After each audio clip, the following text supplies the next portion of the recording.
Now, we go to the second part of chapter 5, that is unemployment, because we want to define full employment. And therefore, we can understand what potential GDP is, so that we can talk about the long-run aggregate supply curve. So now let's talk about unemployment. The unemployment statistics are from the labor force statistics generated by the current population survey from the Bureau of Labor Statistics. In this chapter, we are going to talk about the basic definitions of unemployment and employment. This topic is very complicated. There are different definitions of different levels of unemployment. But we don't have time to talk about all of them. If you are interested in this topic, you should go to this website. There are very detailed information that you can learn from the labor market. And unemployment is very important topic right now, especially after the Great Depression, the financial crisis. This is the most important statistics that people pay attention to. So it's easier to understand the labor market using this chart. So this is the total population. This is everybody alive. So this is the total population of an economy. Then we divide the total population into two parts. One is called working age population. This part is people who can work. So what is this? This will be people who can not work.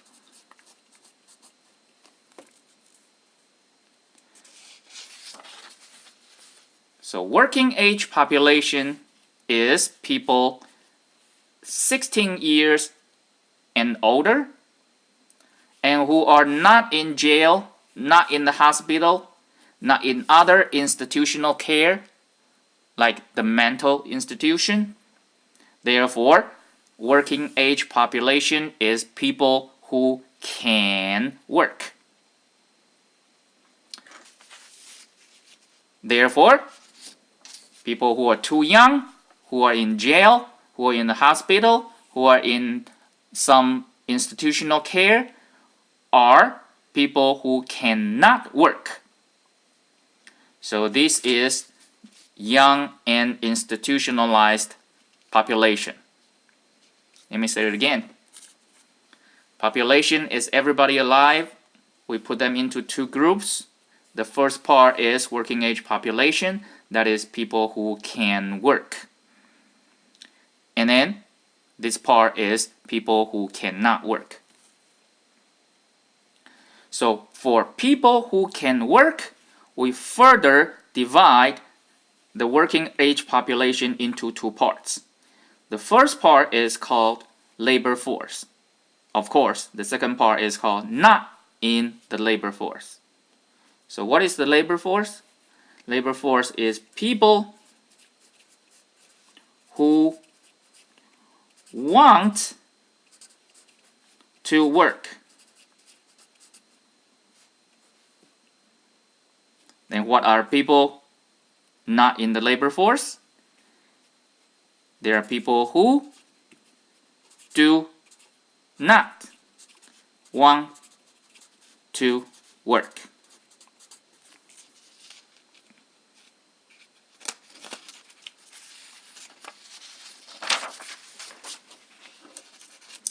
So working age population is divided into people who are in the labor force and people who are not in the labor force. Then, for people who want to work, we further divide them into two parts. One is employed, that is, people who want to work and have a job. Then what is unemployed? Unemployed is people who want to work but do not have a job.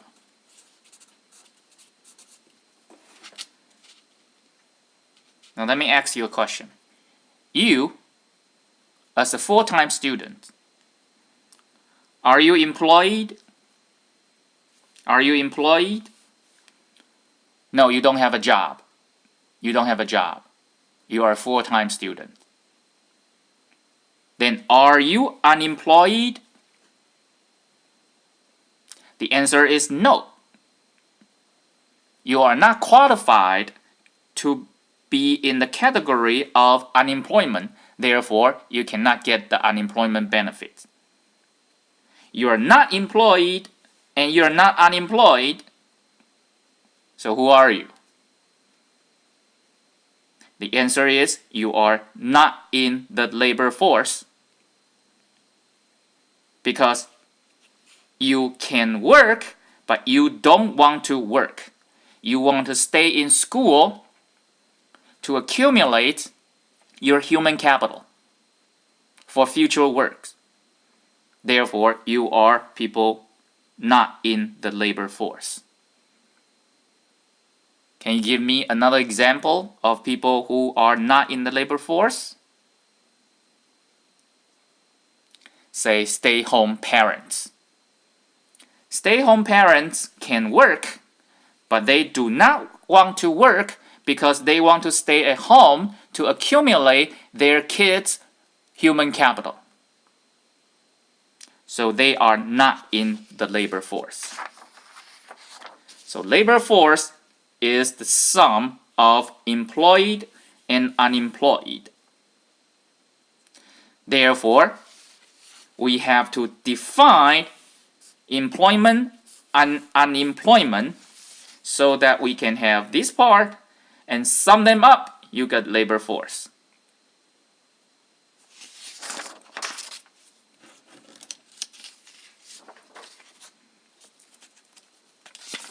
Let me say it again. Everybody alive is here. Then we divide the total population into two parts. The first part is people who can work, and the second part is people who cannot work. For people who can work, labor force is people who can work and want to work. Not in the labor force is people who can work but do not want to work. For people who can work and want to work, there are people who have a job. And there are people who can work, want to work, but cannot find a job.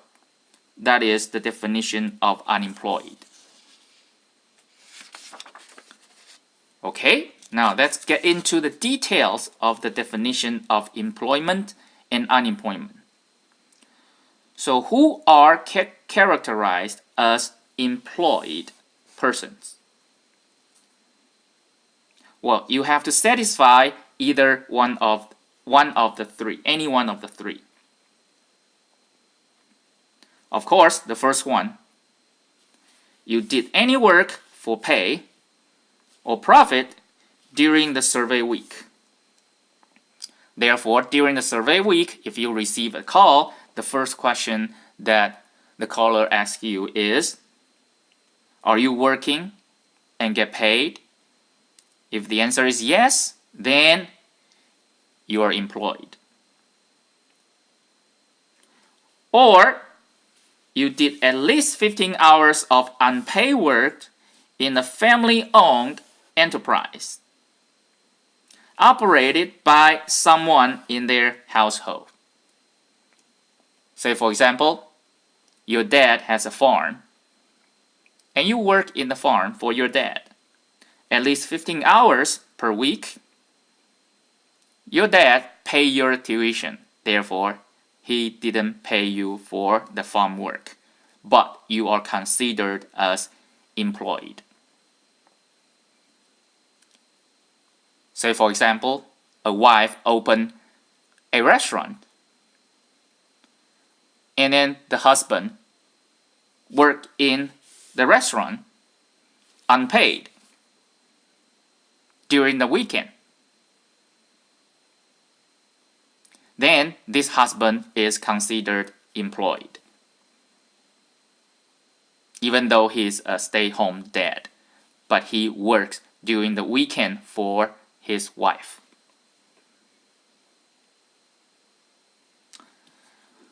Or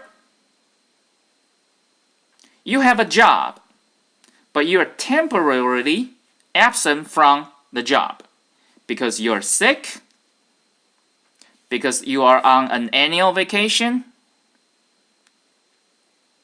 or you take a break to go to a vacation, or because of the snowstorm, when the survey people call you, you're not working, or you're on a strike, or other personal reasons that you temporarily are absent from the job.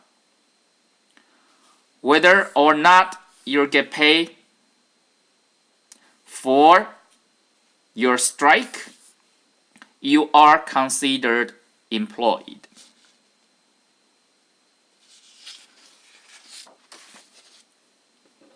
Alright, in order to apply for unemployment benefit, you have to satisfy these three conditions.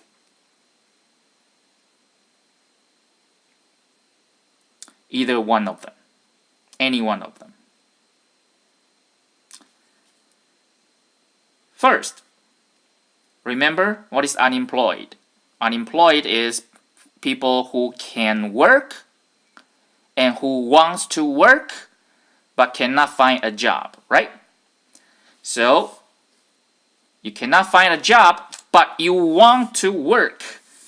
Therefore, you have to show some evidence that you have made specific efforts to find a job within the past 4 weeks.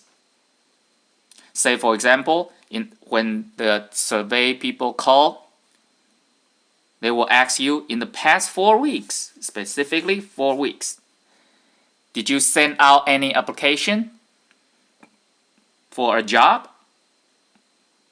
Okay, that's the evidence they want to have, whether you have spent some effort in trying to find a job. Or you are temporarily laid off and waiting to be called back to your original job.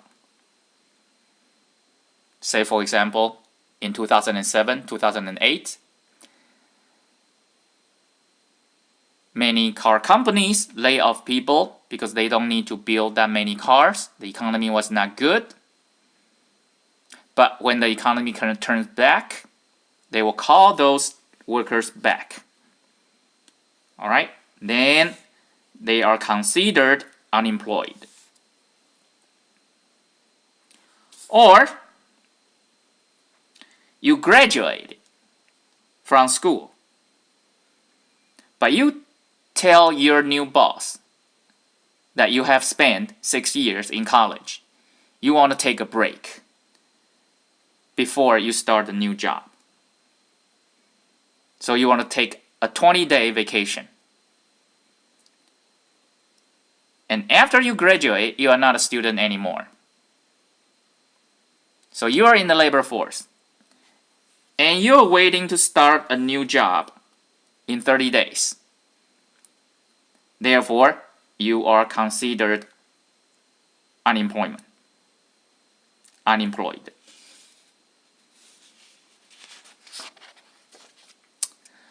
Alright, that's the very basic definition of employment and unemployment. There are different levels of unemployment, very detailed different levels of unemployment to characterize people whether they can receive unemployment benefits. Alright, there are some specific definitions and many good examples to help you to understand the definition of employment and unemployment on this website. So do go to this website to find examples of employment and unemployment. And these examples will be in the exam. Because they are so good, I'm going to use them as questions in the exam. And these questions are not from the textbook, not from the lecture notes, not from the review sheets. They are from this website. So do go to this website. And there are many examples. Just read through the examples. And I'm going to use these examples in your exam. Again, copy this down, go to this website, and look for examples.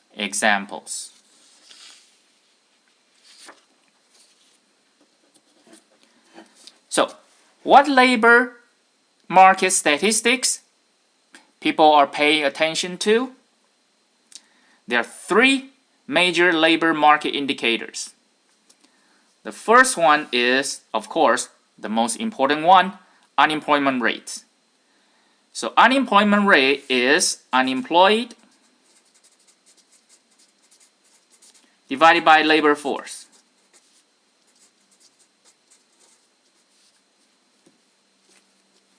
From our chart,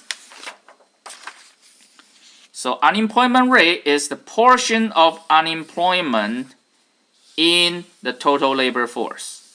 So it's unemployed divided by the labor force. That is, out of people who want to work, what is the percentage of people who wants to work but cannot find a job?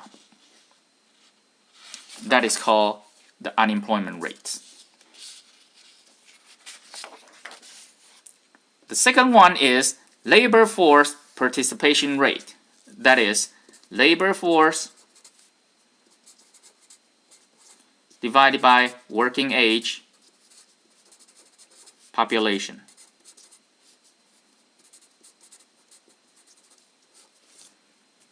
So again, from the chart,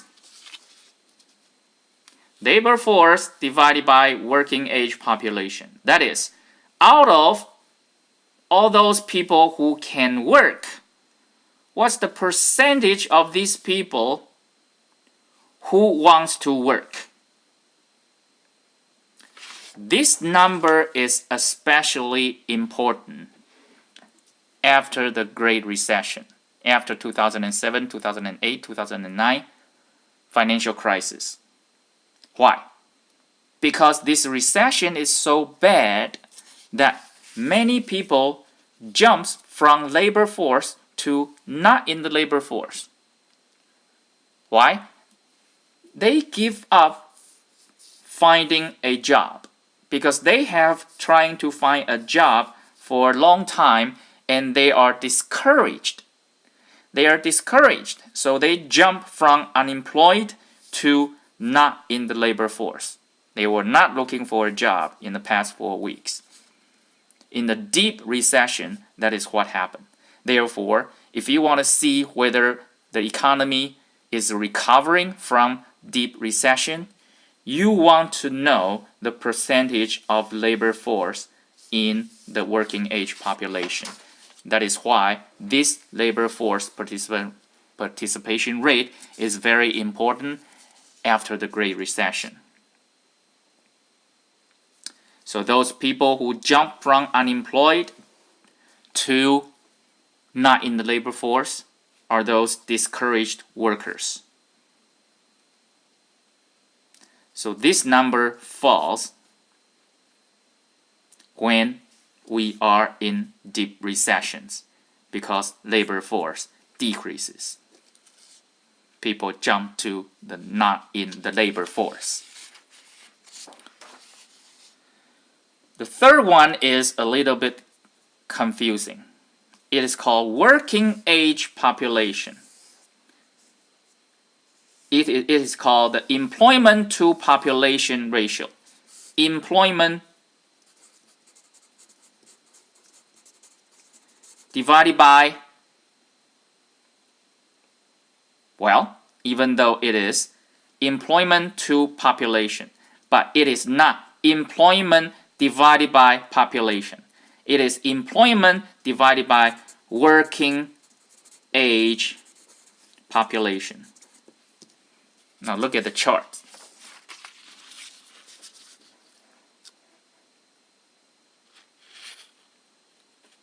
Therefore, it is employment divided by working age population. Why not population? Well, are you worried about a 10-year-old who does not have a job? No, you're not worried about that, okay? So, you don't consider the total population. So you want to know, for people who can work, what is the percentage of those people that have a job? So this one is employment to population ratio. The name is confusing, so be very careful. It is employment divided by working age population, not just population.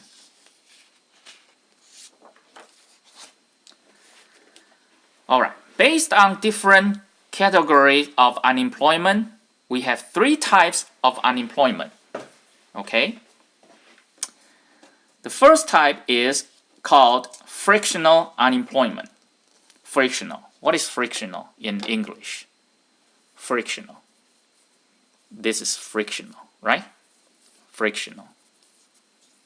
Go against one another. Frictional. What is this? That is, when the economy is running, there must be frictional unemployment. It's natural. Alright? So it is from the normal labor market turnovers. So this type of unemployment is not a big deal. It happened normally. Okay? We cannot do too much about it. Say, for example, if the economy is running, there are creations and destructions of jobs. Say, for example, the baby boomer graduated from college. They jump from the not in the labor force into the labor force, and they do not find a job because suddenly there are many graduates. Are you going to worry about this type of unemployment? Not really. Okay? So increase in the number of young people entering into the labor force, that's not a big problem.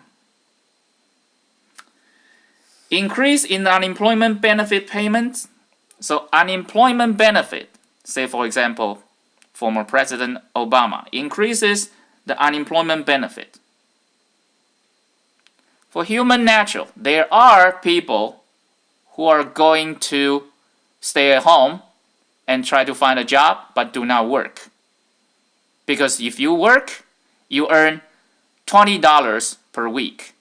If you don't work, you earn $15 from the unemployment benefit. Well, human natural, there are going to be people who prefer to stay at home and take the unemployment benefit and didn't get employed. Okay? So this type of unemployment is called frictional unemployment. Again, When the economy is running and running, there are frictional unemployment.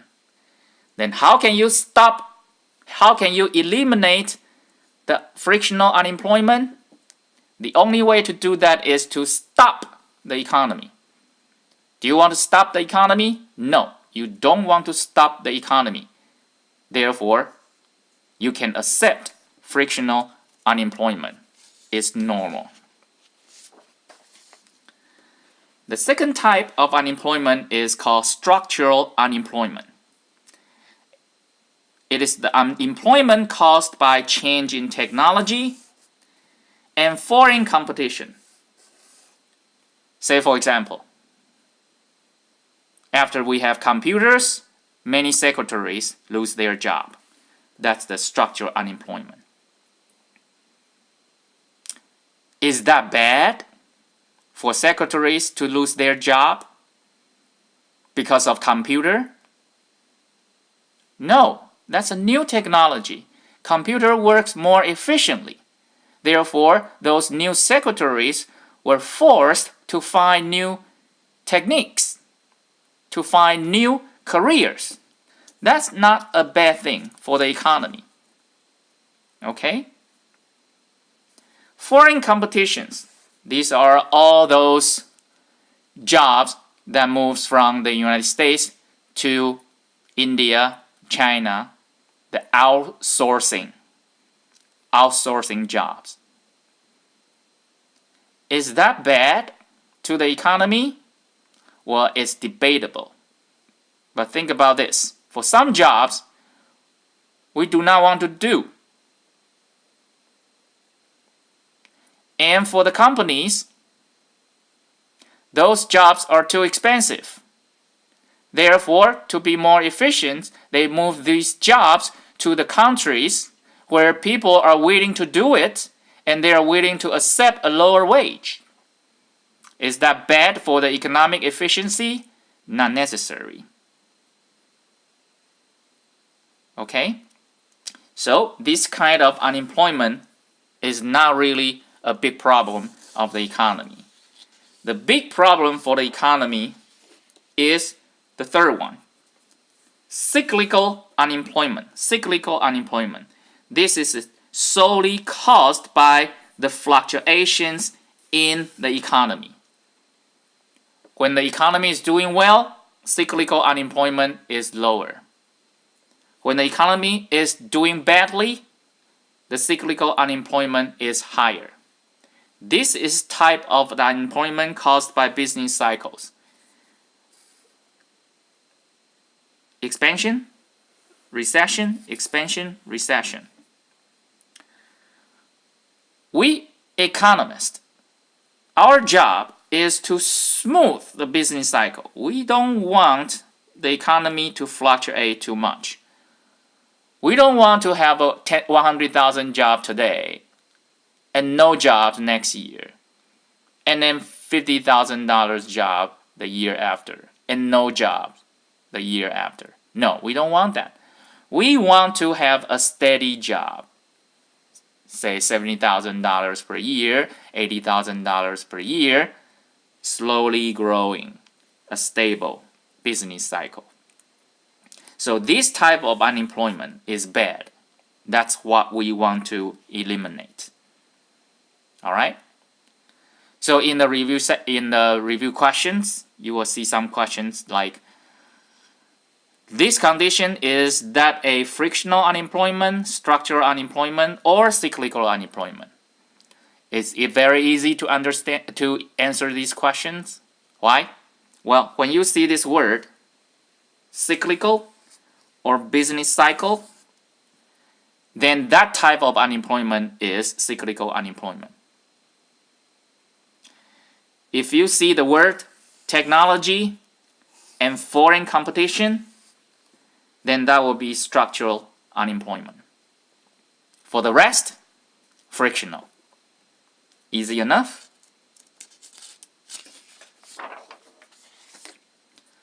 Alright, now, finally, we want to define the full employment so that we can understand potential GDP, so that we can draw the long-run aggregate supply curve.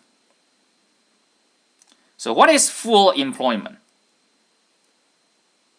Does full employment mean the unemployment rate is 0?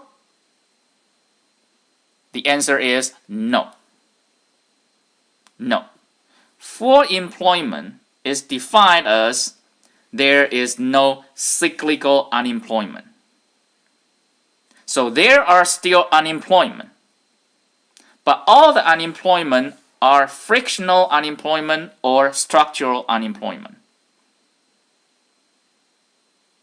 So full employment, under full employment, unemployment rate is not 0. Unemployment rate is not 0. And this unemployment rate is called natural rate of unemployment. Natural rate of unemployment, because this type of unemployment is natural. It's frictional and structural. Therefore, natural rate of unemployment is the frictional unemployment plus structural unemployment. And it is not equal to 0. Therefore, what is full employment? Full employment is when the cyclical unemployment rate is 0. That is, we don't have any business cycle fluctuation.